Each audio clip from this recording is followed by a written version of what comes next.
Last night against the Arizona Cardinals, we saw tight end for the Green Bay Packers, Robert Tonyan, go down with a very bad looking left knee injury. And this injury ended up being so bad that he actually had to leave the remainder of the game. Now, initially, it wasn't looking like this knee injury was going to be so bad because he was able to walk off of the field on his own power. However, last night, the coach for the Packers actually gave a very emotional response when asked about his injury. And unfortunately, today it looks like that sources are now reporting that Tonyan is in fact dealing with an ACL tear and he's due to miss the remainder of the season.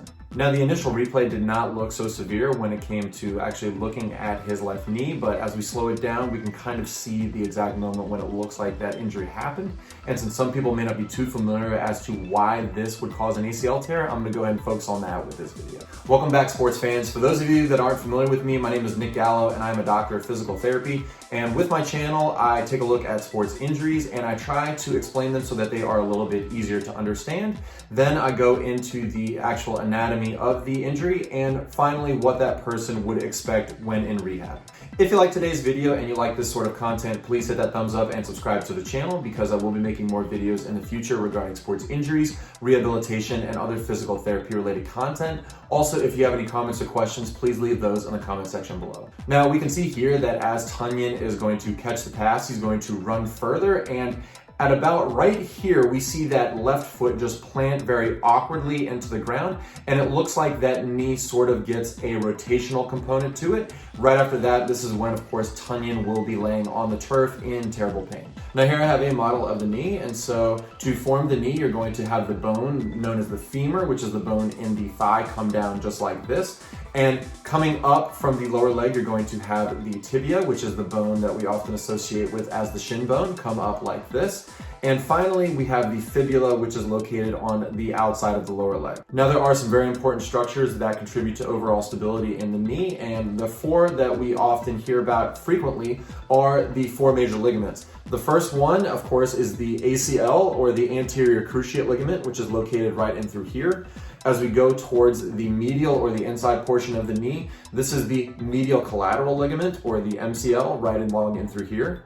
Then as we go to the outside or the lateral portion of the knee, this is where we have the LCL, or the lateral collateral ligament. And finally, as we go to the back of the knee, this is where we have the PCL, or that posterior cruciate ligament.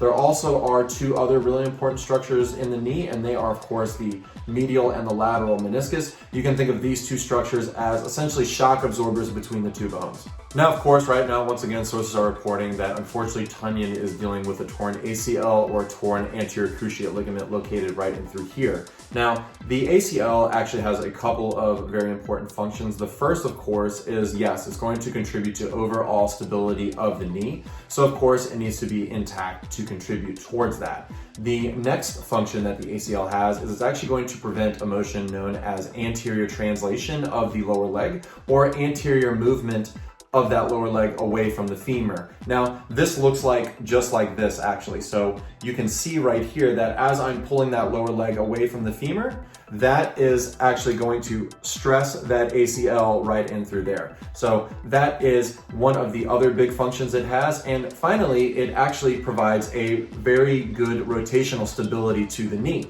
So if somebody gets a rotational force that is just too much for the knee, one of the things that can happen is this can actually lead to an ACL tear.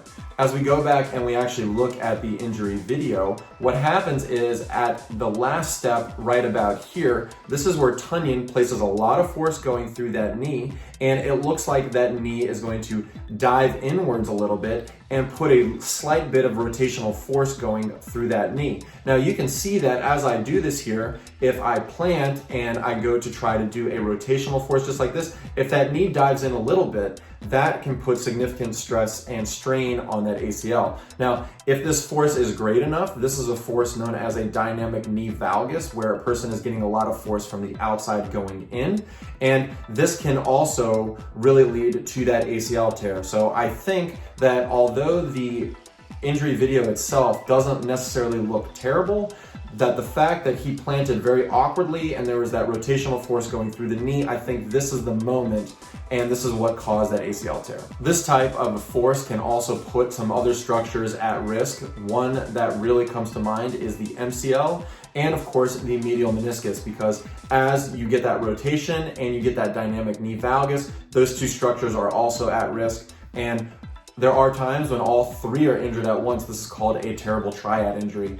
As of right now, sources have not really dove into whether or not there is a medial meniscus or a medial collateral ligament injury, but that's just something to note moving forward. Now, because the ACL prevents that anterior translation of the tibia off of the femur, there is an on-field test that can be done in order to help and determine to see if a person has an ACL injury or not. This test is known as a Lachman's test. And so essentially what the tester is going to do is they're going to provide a little bit of flexion to that individual's knee, and they're going to pull on that lower leg to see if there is any laxity in the side that is thought to be injured.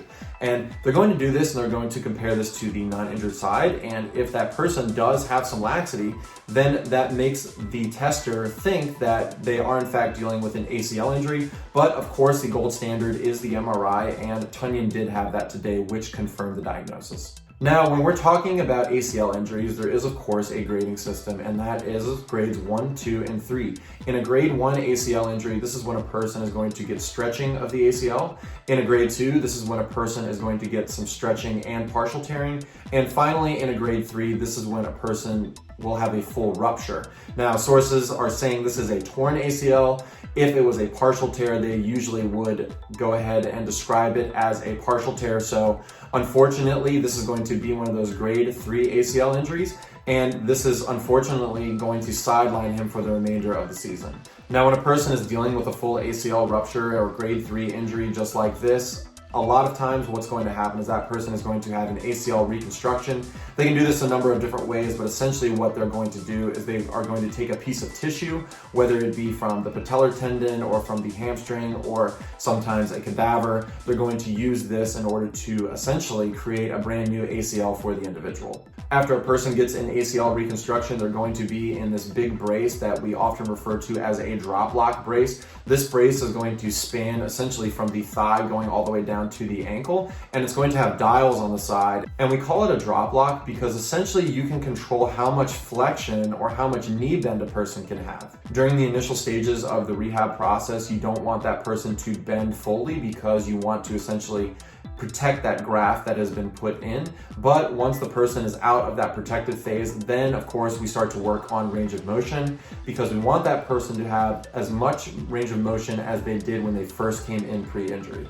Another big aspect of the rehab process for an ACL reconstruction is we are going to be doing a lot of quadricep strengthening. The quadricep muscle, that's that big muscle that's on the front of the thigh. This muscle plays a major role in stabilization of the knee, and it needs to be re-educated after a surgery like this. One other major aspect of the rehab process for an ACL reconstruction is we're going to focus a lot on hip and glute strengthening. Now, if a person's hip and glute essentially are strong enough, that can really help prevent that knee from diving in or having that rotational force go through the knee when they do athletic movements. So we'll do a lot of things to essentially help and keep those hips nice and stabilized to keep that knee at a proper angle. At about the 3 to 5 month mark post-surgery, this is when we can start to get a little more aggressive and we can progress strengthening and slowly start to add in running, maybe plyometrics. It really just depends on how the person does. Then at about the 6+ month mark, this is when the person is going to have their follow-up appointment with the surgeon, make sure everything is okay, and then the person can return to sport-specific movements. So unfortunately for Tonyan, it does look like he has a long road ahead of him, at least that 6-month time frame where that person will be in PT, in rehab, and doing those sport-specific movements. But once he comes out of that, then I do anticipate that he should make a full recovery like most superstars have. If I happen to hear any updates regarding Robert Tonyan's surgery or any other updates regarding his injury moving forward, I'll be sure to update everybody in the comment section. If you happen to hear anything, please feel free to update me as well. And that's it as of right now regarding Robert Tonyan's most recent left ACL tear. Once again, thank you very much for watching today's video. I really appreciate it. Once again, if you want to support the channel, please go ahead and hit that subscribe button. Thanks for tuning in, and I'll see you next time.